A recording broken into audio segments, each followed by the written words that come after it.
The last thing I learned that changed my life that I'll talk about today is that war is not inevitable and that world peace is possible. General Omar Bradley, one of the last 5-star generals, said, "It is easy for us who are living to honor the sacrifices of those who are dead, because it helps us to relieve the guilt we should feel in their presence. Wars can be prevented just as surely as they are provoked, and therefore we who fail to prevent wars share in guilt for the dead." So General Omar Bradley said, "Wars can be prevented just as surely as they are provoked, and therefore we who fail to prevent wars share in guilt for the dead." There's so much we can do to prevent wars and make a difference.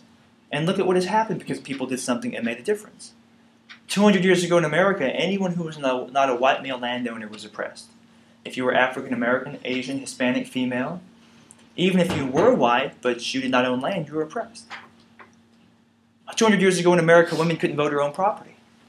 But look at how far we've come because of the women's rights, civil rights, and workers' rights movements. I'm half Korean, a quarter white, and a quarter black, and I grew up in Alabama, and the fact that I'm here shows you how far our country has come. And if you look globally, 500 years ago, things such as democracy, the right to vote, freedom of speech, freedom of religion, freedom of the press, women's and civil rights virtually did not exist anywhere on the planet. How many countries were democracies 500 years ago?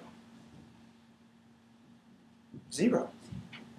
How many countries were democracies 200 years ago?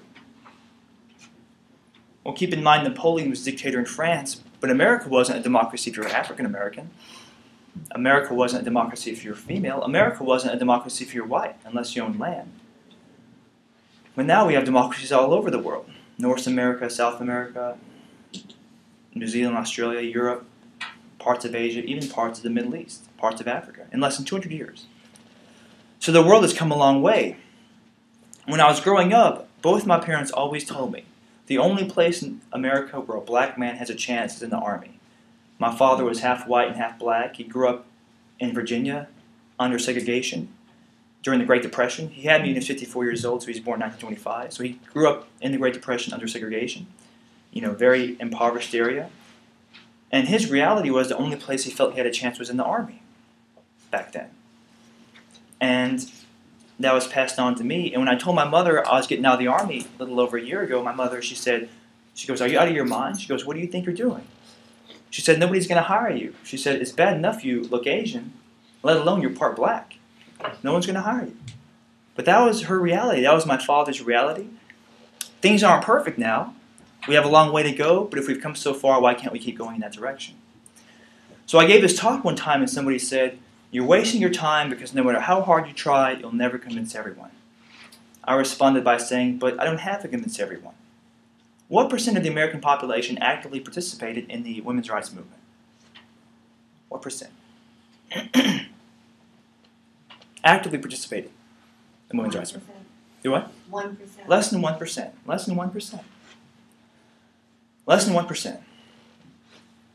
Henry David Thoreau said there are 999 patrons of virtue for every virtuous man. In other words, for every 1,000 people who think something's a good idea, one person does something about it, according to Thoreau. And that's a fact of history. Susan B. Anthony would give a talk about women's rights, and people would be screaming at her so loud she couldn't hear herself speak. And the people screaming at her were women. That was a very controversial issue back then.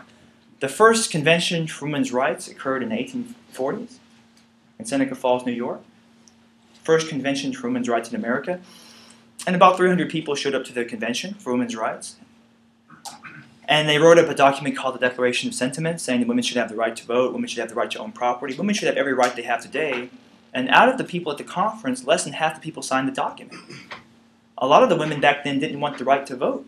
And Frederick Douglass, he was the only African American at the convention, he actually gave this very passionate speech about why women need the right to vote. And that wasn't very long ago. And now we're living in an era where Sarah Palin might be the next American president. So that's progress, right?